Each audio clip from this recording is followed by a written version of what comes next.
All right, let's go. We'll get started. The first question I had was, it's interesting because we were wrapping up on the previous session, right? So what is risk and how do you define risk in your organization? And do we even have a common definition of risk at this stage?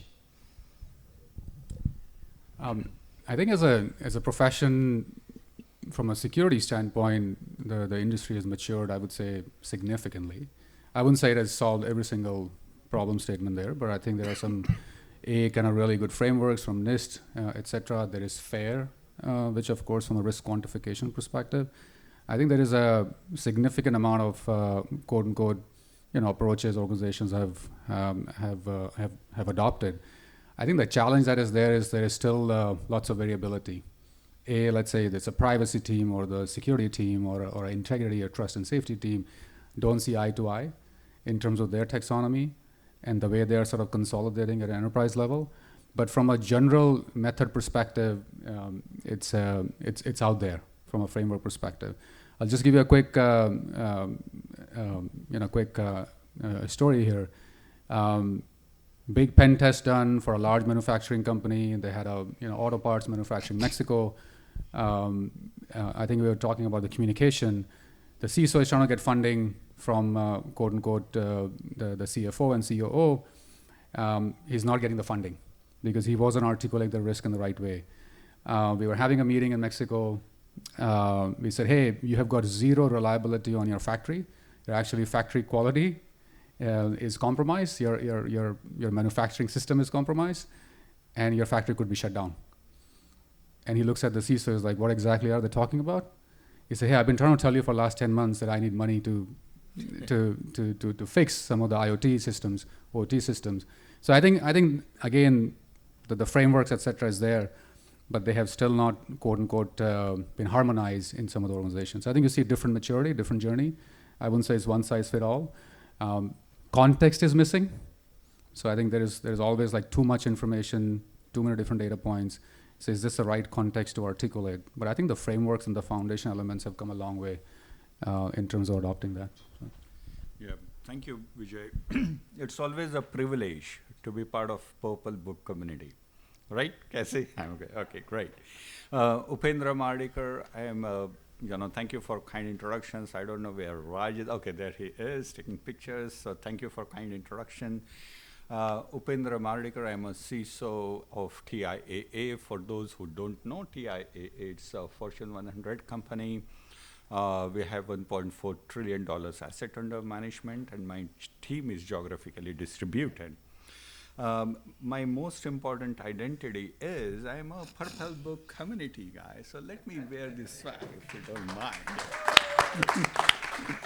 Okay, so that said, let's talk about risk. In what I have seen in bigger organizations, and prior to this I was with American Express, with Visa and PayPal, where I had a long stint, and I have also seen some startups growing to become a bigger company. The risk that we see is based on threats. So, for example, we have operational risk, we have financial risk, we have reputational risk. When I was working for PayPal, which was part of eBay at that particular point, if you remember, over there we had reputational risk, right? I mean, whether you're a power seller or not. So the risk definition, to your point, Karthik, depends on the industry, the context, and where we are. And essentially, we are looking at threats. So what we have done within TIA and based on the previous experiences that we have, so we categorize what the threats are. Threats to the organization. And one of the things from the cyber perspective, what we have done is that we have combined the cyber and fraud organization. So both organizations roll up to me right now. And the way we were thinking about this is what the, okay, sorry. Is it, okay, there you go. So the way we have been thinking about is that those threats for cyber and fraud, the criminals, the fraudsters, if you will, they are similar. So they go after money, they go after identity. So there is risk, we categorize this risk as operational risk, cyber risk, financial risk, reputational risk. So there are multiple kind of environmental risk, the COVID, that we saw. So once we have done that, then we are also a regulated industry. So we have first line, second line, third line of risk where organizations, so where we categorize this risk, we quantify this risk to Vijay's point, and then we go ahead and articulate that and try to mitigate the risk at different levels. Thanks, Upendra. Thanks, Vijay, as well, right? I mean, I think one of the things that I would like to add is, I think as cybersecurity professionals, we have kind of graduated, right? We're now not talking about just vulnerabilities and findings. We're now talking about business consequences or impacts that these risks, if ever were to materialize, what would have it on the business, right? So which is a first step towards getting us into a common definition and getting us a seat on the table to be able to talk about it, right? I think where some work needs to be still done is in the quantification of it, right? There are companies that do it well, and there are companies that then don't do it well, right? And we're not seeing a lot of companies doing it well, right? So it's a quantification. Is it subjective, objective? How do you quantify, and can you stand by it, right? So I think we made a good amount of progress, but again, talking away from vulnerabilities and findings, talking about impacts and business consequences, and then quantifying that kind of gets us there, right? So just moving along, right? What are some of the ingredients that you all see in a very good risk management? If I say, hey, what are the steps that a company should have in a risk management, right? What are the ingredients or vital ingredients that you would see for risk management in a company? Yeah, I mean, I think, of course, in the simplistic terms, we all realize that it's broken down in terms of the likelihood and the magnitude, right? So of an impact. I think one of the interesting kind of learning in a case study from one of the Fortune 50 kind of oil and gas company, they actually took an attack kill chain. So the Lockheed Martin, the kill chain, or you can sort of customize it. So they actually took some of the past historical incident. This was a new CISO coming in, joining. He wanted to sort of drive some change. For him to sort of implement the right sort of the risk and articulate that to the board as well as get the funding, he took down like, hey, what's my attack surface discovery? What's my compromise? Susceptible to compromise. What's my lateral movement? And of course, then the last step is data exfiltration. So right, he took the kind of kill chain approach. He literally kind of made sure from his measurement and approach perspective, like, hey, now here's my critical systems. What are my tools and processes that are dependent upon that? And of course, grab data to support that story and that analysis. So like, hey, if I have every single firewall and VPN-based architecture, I'm not sort of using any of the quote unquote, cloud proxy, etc. So what's my exposure? What's my blast radius in terms of the lateral movement? Can I reduce that from a segmentation standpoint? And then of course, do I have the right level of detection response from a data exfiltration? So I think he took a kill chain approach. Sure. To make sure, and this was all supported by very specific, facts and incidents of the environment. So like he took like last 6 months, last 12 months of data that is telling, this was a very data-driven approach. Sure. And just wanted to share that's another point of view that then the board or the C-suite cannot argue that these are my facts that you're telling you that how exposed we are, and hey, here's my lateral movement. And they, of course, driven by some of the quote-unquote red team and pen-testing that did to demonstrate that. So he took a kill chain approach. I mean, that's fantastic, right? I think what Vijay has summarized is I think there are three major components, right? Measuring it, getting visibility, and measuring risk is important, right? Then communicating the risk is important, and then managing it is more important, right? I think, with your kill chain approach, I think you're measuring what it is, your last 1 year of data and stuff like that, as well as communicating to your leadership, right? So I think it's important to understand, and when you have a program, you need to be able to think about saying, what am I using to get visibility and measurement, and what am I using to communicate that? And the communication message has got to be separate than how you're measuring it, and then how are you going to be able to manage it, right? Accepting it, mitigating it, remediating it, all kind of stuff, right? Just moving along, I'd like to ask Upendra, I mean, are we falling behind? Or are we getting ahead with AI coming into this picture as we manage risk? And And if you're an organization and you're starting to embrace risk, so let's talk about conventional security to how does that conventional security gets upgraded as you start to embrace AI? Same techniques work, not work? Love to get your perspectives. Yeah, sure. So as we think about AI, November 2022, nobody expected that something called Gen AI will come, right? I mean, Gen AI was absolutely a shocker to us, Karthik. So my perspective right now is that the industry, the security industry and the fraud management industry, they have been doing AI. I mean, I'm sure most of us are involved in AI in some shape or form. What we were not prepared was this hockey stick growth in AI. So are we ready? The answer is maybe not. We are not there yet. And when we think about AI, what are the high-level risks in AI? So I'm sure most of you are involved with AI governance, responsible AI, trustworthy. We recently, we're working and very proud to contribute to a paper that Department of Treasury wrote, and we were very fortunate to participate in that effort.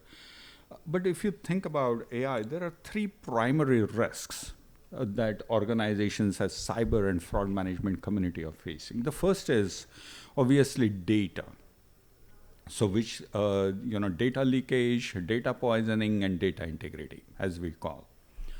The second one is more like abuse of AI itself, which, Vijay mentioned about deepfakes a few minutes ago. Then we have synthetic IDs. We have other kind of things where the malware, the polymorphism of malware that comes in, just like COVID variant. If you have a malware or a ransomware on your computer, do EDRs or do endpoint protection technologies can prevent those or not, especially when it morphs itself into various variants like COVID.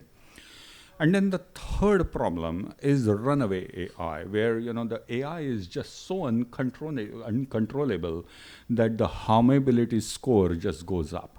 There are hallucinations and other kind of things which people are aware of, but biases, I think somebody mentioned about that, and really causing this harm, and whether this is really trustworthy and safe AI. So these are the three problems. So to answer your question, Karthik, what organizations are doing is they are falling back onto the conventional way or traditional way of solving.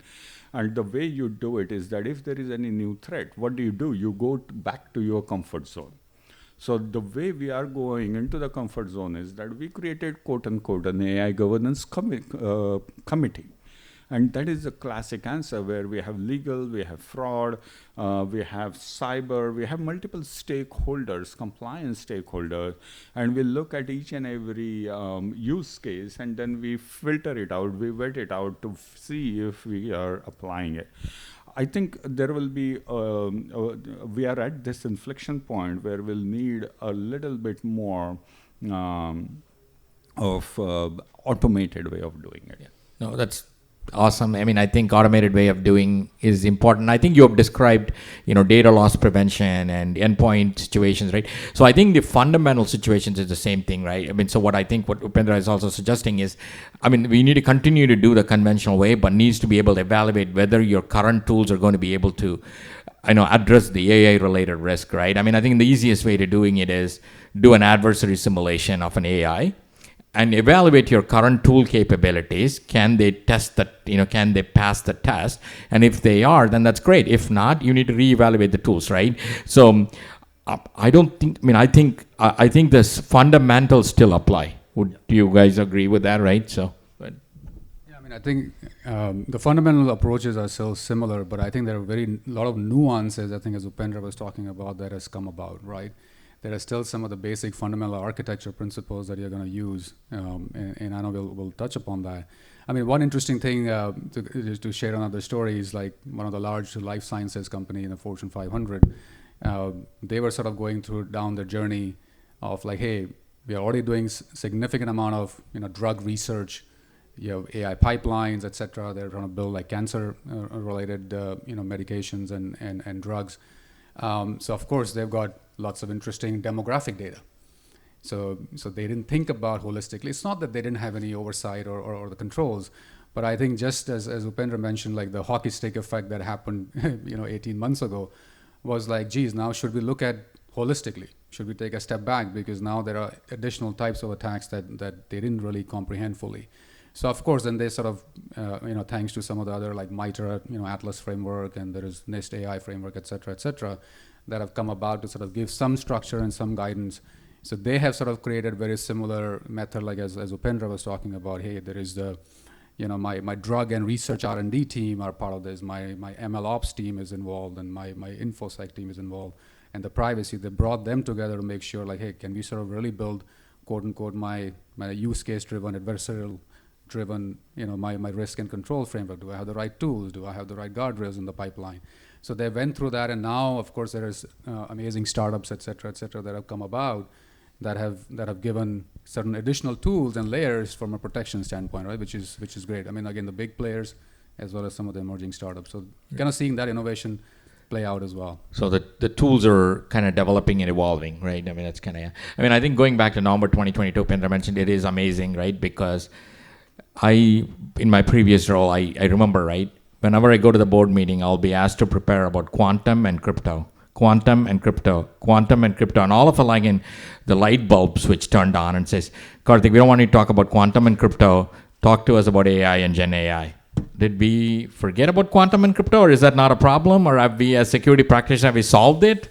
I don't know, right? But again, the boards, the C-suite gets on with the program and what is relevant and what is current day. So it's very interesting to see. But that said, I also want to be able to, bust a myth, right? The leadership doesn't care and they want to do AI. Absolutely not. I have had like C-level conversations where they would come and say, well, I don't want to put my data out there. I need to monetize on the data that I have, right? So they're not just blindly closing their eyes and says, go do AI and support AI, you security guy. That's not what they're saying. They're saying, how can you enable them to go do that and not say no to it, right? So I think with lot of innovation and tool development coming along, I think, anytime a solution is thrown at as a problem, a problem is thrown at as a solution comes along, right? Sometimes it takes time, right? Including, we went through that pandemic, right? So, this will also get, go past us, right? So that's kind of how I look at it from an AI tooling perspective. So I do have a few more questions, but before I kind of get into that, if there's any questions in the audience, we'd love to get that, if you guys are okay with that, right? So, yep, sure. Very good.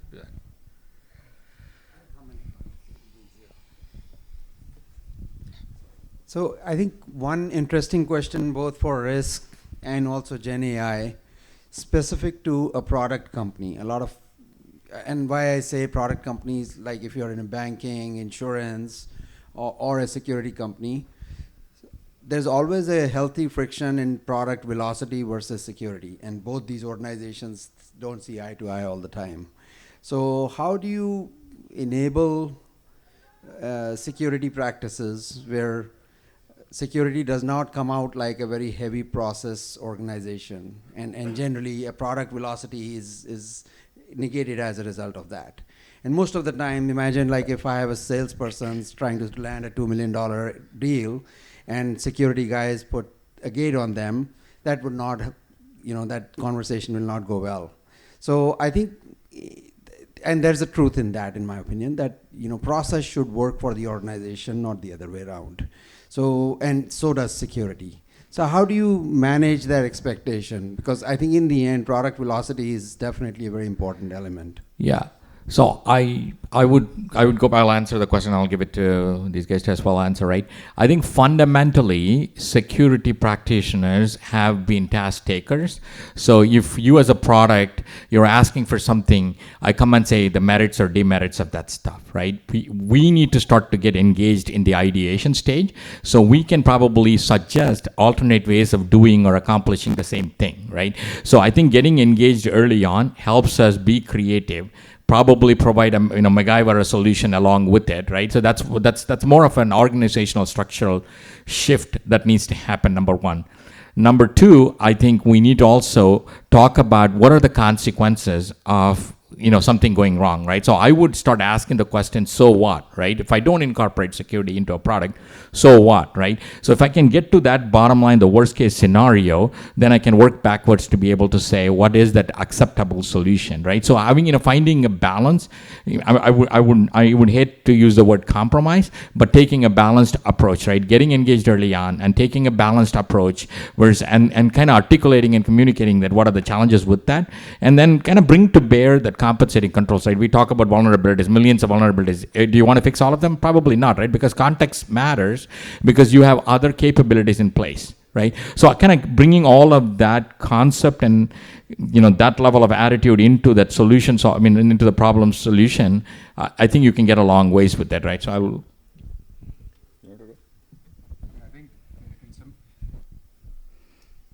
I think in simple terms, I would say product or engineering team will always win. I think somewhat I would say as a security practitioners, I think we have been guilty of not articulating and not sort of collaborating effectively with them. The reality is, I'll give you another example. Organizations that practically half the world uses, I'm sure everybody uses their products. I'm not going to name names of the companies. Hands down, the product and engineering team will win every single day. And that's just a reality. But the fact of the matter is that, I think as Karthik mentioned, that if the security teams are embedded early on, and if you have the right level of data sets, visibility, so what? And if you can't get there, then I think product engineering teams are kind of running ahead. So that's where the optics is wrong. Well, if I give you an analogy, like if you have a car, if product is the engine of the car, and if the security is considered as the brakes, one cannot live without each other. So that's, I think, the way to look at it is that, yes, if you're trying to slow down the product velocity, but equally it's important as well. So I think that's the way to look at it, is that you need both in a car. You cannot say, I don't need brakes. Agreed. I think I wasn't debating that. I was just like, how do you sort of articulate that the brakes are needed, and how do you sort of deploy the brakes very early in the production life cycle, et cetera, rather than as an after effect. I think if the InfoSec teams cannot become buddies with your engineering team, and I think that's that's a great analogy, right? Are you looking at an air braking system or a fluid braking system? If I have a semi coming down the pike, I probably want an air braking, a pressure braking system, right? If it's a car, probably less. And that's why the security guys are always coming in, including me as a security person. It's one size fits all. No, you got to go fix it. If the context gets missed out, and as long as we're talking about context into that life cycle, eventually I think we'll get to the great place. Just one last example. I'm not going to name names again, but I know Upendra and I have got lots of common stories. We were in a boardroom talking to the CFO, again, Fortune 100 internet company, et cetera. Lots of different data points. CFO made a comment to us. Don't come to me if the risk is below $100 million. We literally got the risk appetite straight. It was so clear. Mm-hmm. And we were like, okay, we got it.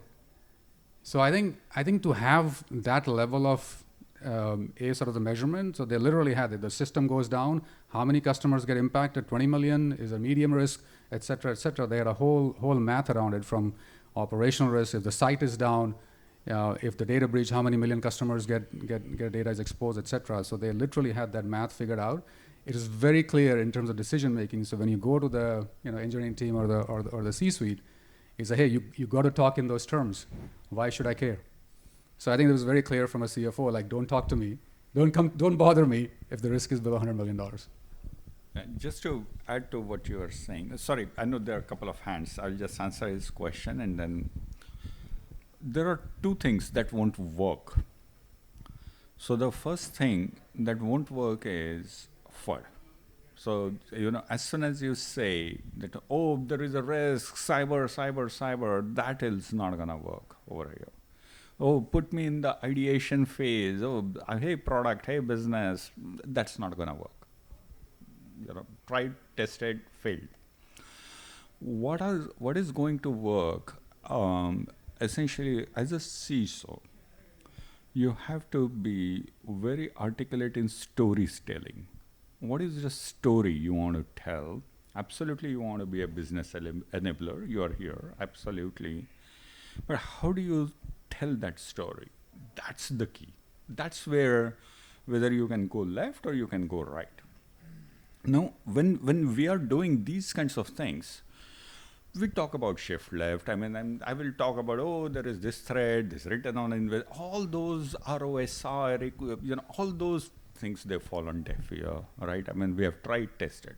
What works is shift extreme right, show the value, and then come back extreme left so that you can do zero trust and you can do secure by design and by default.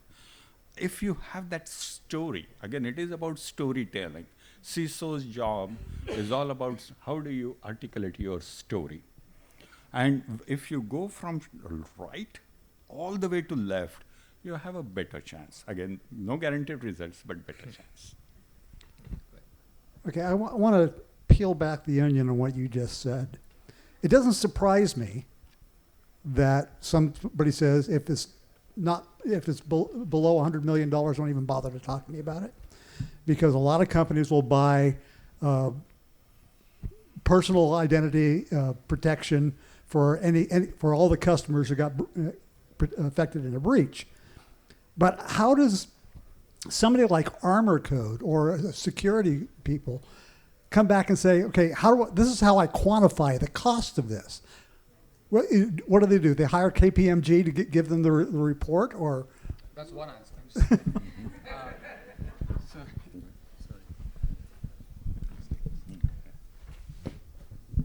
I think, the good news is there is quite a bit of data available, right? And there is very lean and lightweight tools available. So I was just mentioning FAIR, like FAIR, right, which is the factor analysis of information risk. And you can do this on Excel as well yourself. You don't need to go buy a tool, right? So they've got a lot of Excel modelers as well. So they're actually decomposing, the whole likelihood sort of in the loss magnitude, like the frequency and the loss magnitude. You have interesting data points that is available in public. You talked about, hey, what's the cost of a user's bank account? What is the data breach costed on eBay, et cetera, other clients or other organizations, right, that you're aware of. So you have lots of different data points that you get in terms of, and then your own data points, what you have seen. And so, of course, you're able to model that. Of course, when you want a sophisticated Monte Carlo simulation, then some of these tools allow that. And you look at like a what-if scenarios. If my cost comes to cost of an asset, what is your revenue base, et cetera, for a particular product? You're able to quantify, hey, if my loss is going to be $40 million and my cost of control is $5 million, yeah, I'm willing to spend $5 million to avoid. And then, hey, is it a 5-year event? Is it a 2-year event? How frequent you've seen that. So you kind of put all of those data points together to come up with a reasonable quantifier using subject matter judgment, et cetera. It's not a complete guesswork, but you use a whole bunch of data points that are available, both internal and external, to come and then tell. And I think the best point, as Upendra said, you got to take all the math. It's not just about the math. You got to tell a story why this is going to be relevant for your environment, right? It can't be just generic from an external data points. All right, thank you. Thank you, Vijay. Would you like to answer the other part of the question? Karthik, he asked how Armor Code can help. Yeah, I mean, I think the platforms and the tools are so important, right? Because it's, you cannot see the forest from the trees. There are so much data that's coming in together. So if you're going to try to manually put all of that stuff together, it becomes impossible, right? And there is a lot of duplicate information that comes from many different sources, because we have gone to a point where we need one tool after the other tool after the other tool to tell what vulnerabilities and weaknesses that you have. But where is the deduping? What is the real true risk associated with it, right? It becomes humanly impossible to manually compute that. So that's when a platform-centric approach kind of helps you pull all of this data together, understand and correlate it and string it together to be able to then apply and enrich, based on what's happening in the world, right?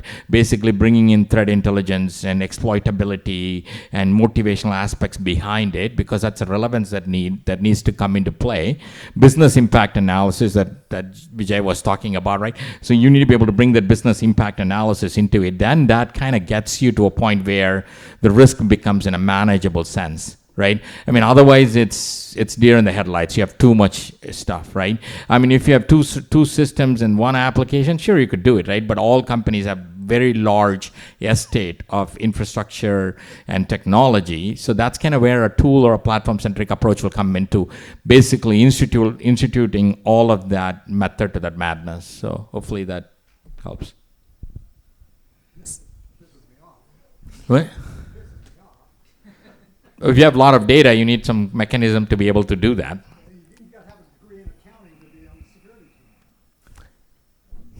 That's a lot of data coming in, so yes. So another question, something that you mentioned and kind of make me think about, one of the biggest challenges that we have with the AI is that it fundamentally changes our definition, stuff that we knew what is before. For example, what is data? Right, for us, data is something, data laying on S3 bucket and encrypted, right, never happens. But now we have to deal with outputs. Now we are biased and we need to change them, and we have model cards and risk cards and data sheets and all of the stuff. We also have a definition of what data is, because data is output, data is the input in terms of prompt engineering. So the whole term data that everybody thought we know, now it's something completely different. So what is the best way to calculate and kind of propagate this one within our programs, security programs? Sorry, I missed the question. What is the question again? What is the best way, I guess, shortest way, the easiest way, the shortcut, if there is such, to implement these new definitions and the understanding, the build understanding and to build the risk association and measurement of all of these new elements, the new definitions that we have today? Because I think this is something that everybody's asking about, right? Yeah, I mean, right now, I don't think industry has found the best way, right? I mean, to answer your question, there are some practical ways of solving and answering this particular question to the organization. But whether that is the best way, the jury is still out. I think jury will still be out for another, at least 1 year or a couple of years. Now, what is the way to articulate this risk? So essentially, it's the change in the paradigm. So we are at this inflection point. The entire humanity is at the inflection point with AI. So the one thing is, when we are thinking about AppSec, and that's why, you know, what Vijay said earlier was absolutely right on, because AI is a lot broader than AppSec, right? I mean, if you try to do the SAS, DAST, and like you said earlier, you know, you have 2 lines of code where you are saying, okay, use Poisson or use random forest, and you are done. You know, what are you going to do? The real thing is in the data. The biggest problems, you know, is that you have data proliferation. So creating a really good data, how many data stores you have, you know, having good access control, good inventory of that, and there is a whole continuum about it. That's where your story starts. And then you know, what I was talking about is the data protection, data leakage. So that is the second thing that you can do. Because what is happening is that this entire organization, data is just not visible. It's used everywhere, and there are multiple sources, or, you know, the source of truth and source system of records over there. So to answer your question, there is no best solution right now that will work, but practically you have to start with understanding the data, and like you said, articulating the input, articulating the output, and that's where the governance comes in, and that is what organizations are doing right now. And it is not just TIAA, it's the industry, that is what they are falling on right now. I'll just add one interesting, again, a case study. I think to add to what Upendra said, I think the AI actually it's a forcing function. The whole Gen AI thing has been a forcing function. I think to Maria, your point, this has actually brought in the forefront of some of the inherent problems that already existed. So one of the large Fortune 100 client that is going through this whole Microsoft 365 Copilot implementation, right? So of course we are doing this whole data and technical security assessment. What will it require to go implement Microsoft 365? And so we're of course working with the CIO, CISO, etc. I think to Upendra's point, like we found now the LLMs have actually made it much easier to bring a whole bunch of SharePoint access and Teams access or OneDrive, which was nothing to do with AI. I mean, you already had open access, but guess what?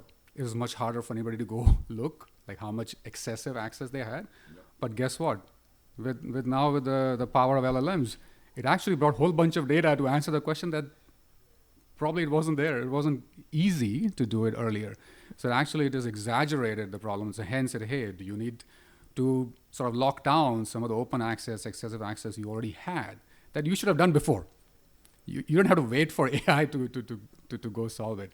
So I think that's the other dimension I think you're bringing about. So we had to literally go clean up the house first to make sure that, hey, the LLMs are being effective. So. Yeah. I think there's this, somebody was asking what can and it's not, so it's not Armor Core specific. Somebody was asking what can Armor, in general, I think the security apps or companies, they need to, like, I think there's a inflection point. Think about like in Gen AI, today the speed of development, as you said, 2022, ChatGPT came, their adoption was the highest and the fastest with the sum of all other social networking sites together combined. So every company who's building apps is much faster in product development. They are running at 500 miles an hour. A conventional company is running at 50 miles an hour in product development. So I think this, for security organizations, I think it's very important to actually make sure that the integration with any partnership, like an API integration, is very seamless. Today, 20 years back, it was very difficult to actually go and make any API call. Today, Google Maps, 1 million people can actually make API calls, and it's easily accessible. That's not the case with security today. You still have to go, hey, I want to go integrate my Jira and Atlassian or some third-party tool. And it's a handshake right now. So it should become almost like I can make an API call to Google Maps.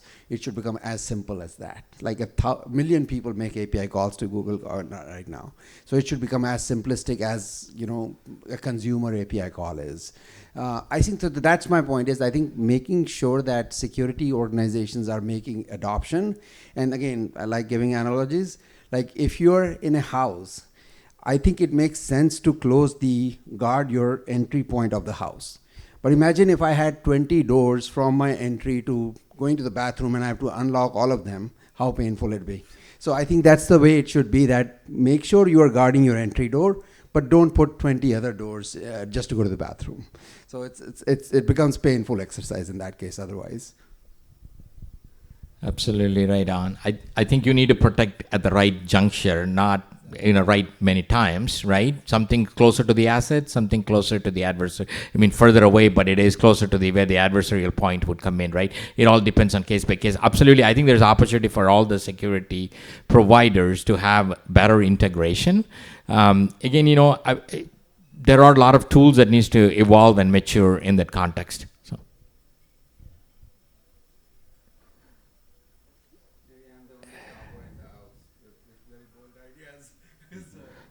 Any other?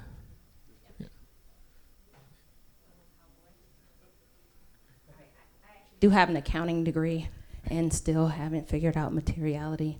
I work in cybersecurity, digital, so multi-cloud, AppSec, AI security, API security, kind of whatever falls outside of the normal process. And here's what I hear from developers. When I talk to them and I ask them, how can security be an enabler to you? One of the main complaints that they have is, I am tired of alerts. I am tired of looking at everything wrong with this app. How can I get time back in my day? And I think AI, LLMs, and the like have an opportunity to give developers time back, but I don't see that yet. Now, we didn't do an Armor Code POC yet. It's on the list. I think our architects are clearing that. So we'll see what you have to offer, but we've looked high and low for the last 2 years waiting for the technology to meet us where our developers are. What are your thoughts on that and what the opportunities are? Yeah, I mean, I think our data is a big asset in this context, right? Like one example I'll give you is every developer goes through 40 hours, 80 hours of training. You're training me on stuff that I already know. I think there is one case study that I am familiar with where we have eliminated that, right? We will train you just in time for whatever the areas that you need focus on so that you're not not spending 40 hours.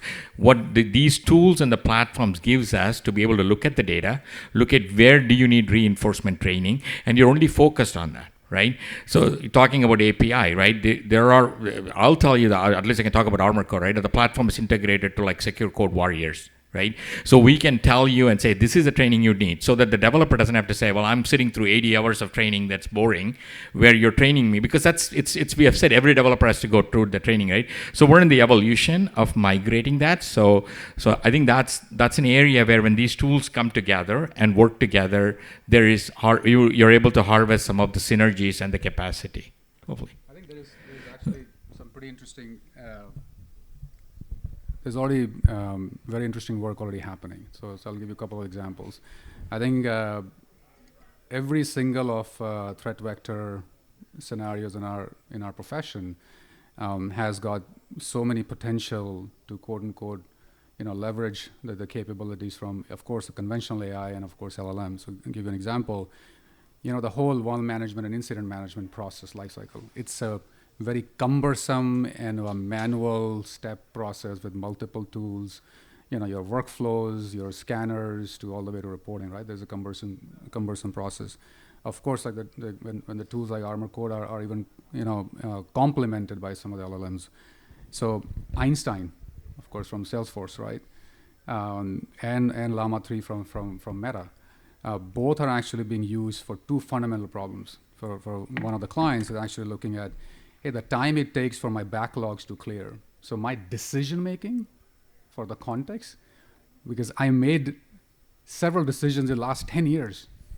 How can I mine that data? So if I made those risk decisions, I've got a whole bunch of tickets that I have where I made decisions. So can I mine the context?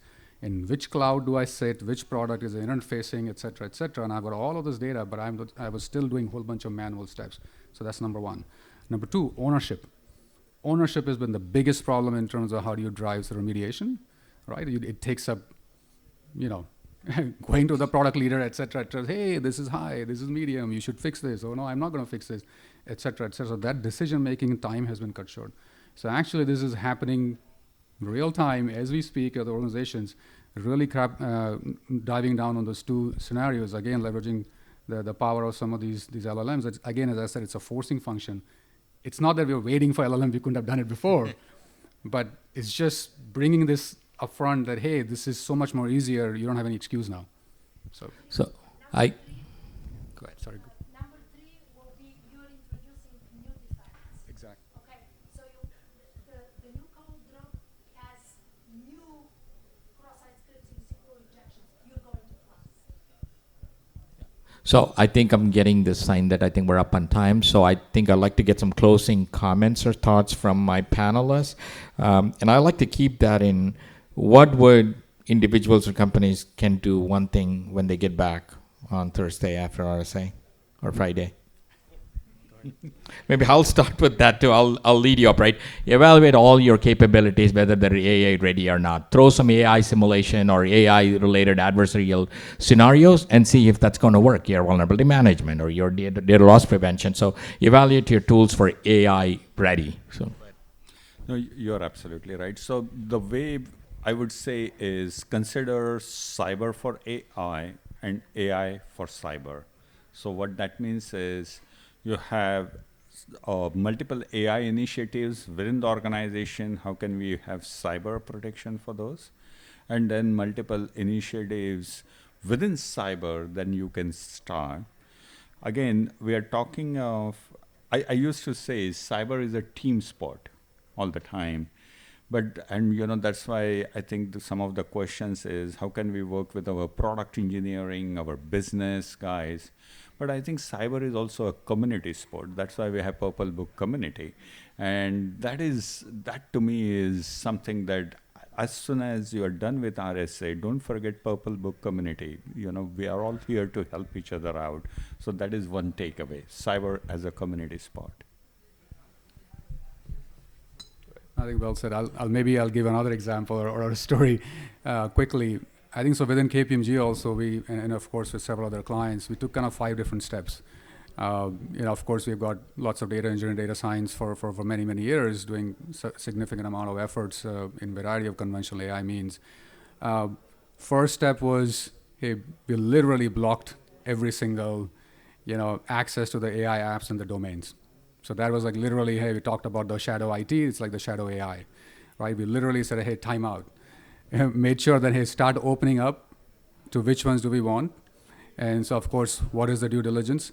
We have our own sort of the Azure instance where we run variety of the entire stack. So, of course, make sure it's on your private environment, and all the way from your data to compute to ingestion to the model management, all the way to the apps and the trust that you want to build.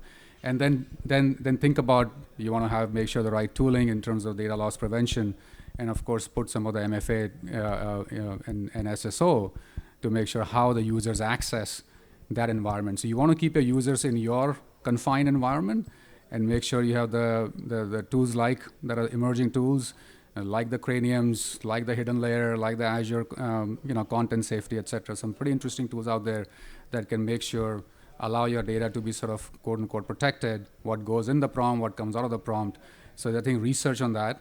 And again, try and bring this into a quote unquote, working with your product teams, your security teams and privacy. This needs to come together as Upendra mentioned, like a team sport. But I think bring this into an enterprise sort of the stack, like how you would have done in a traditional manner. So now you kind of see this kind of one stack together from an enterprise perspective. So you know exactly what's going in, what's coming out. Thank you. Thank you. Thank you all for listening, and thank you all for the good questions, as well as the panel for sharing their advice and thoughts. Thank you.